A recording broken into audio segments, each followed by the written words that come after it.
Hi, it's Dr. Bob. I was just watching a little video on LBJ and the civil rights movement and the parallels with what's going on with marijuana prohibition from my point of view is really quite strikingly parallel. So I thought I would share that and perhaps generate some discussion among people about I think probably a very realistic concept. Historically racism occurred in particular with respect whites to blacks. You could see the different races.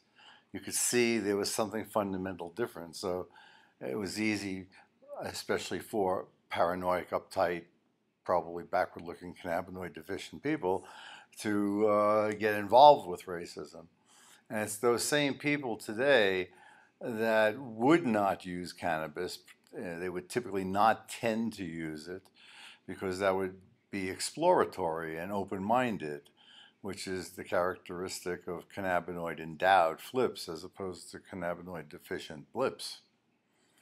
So I guess the point here is that the people who are exploratory in nature and look forward into the future and are open-minded and embrace the unknown, they are genetically and therefore biochemically different from the people who lack sufficient cannabinoid activity in that area of open-mindedness. And the future they want it to be representative of the past, because then it doesn't entail change and it doesn't entail stress for them. Nevertheless, that's a difference in behavioral attitudes and functionality that is based on that genetic and how it's associated with nutrition and cannabis use. But those differences are real, and the one group, which obviously must collect in government because they are prohibitionists, are willing, because of their self-righteousness, to put other people in jail who enjoy the use of this plant because their biochemistry is different. For them, it works and is something good and positive. And for the other group, it's negative, but negative where they apply it to you.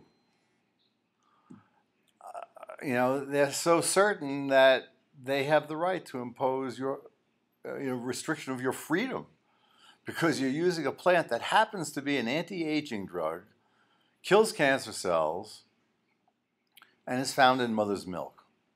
Now with that thought, think about it. When a mother breastfeeds, she's giving her infant psychoactive cannabinoids. How is that different than if we choose to use cannabis and give ourselves psychoactive cannabinoids? It's the same exact thing, and interestingly, in many respects for the same purposes, to protect, because that's what cannabinoid activity tends to do. But think of the other end of the absurdity. Maybe we should be arresting mothers for breastfeeding. Maybe women with tits should be arrested for having paraphernalia.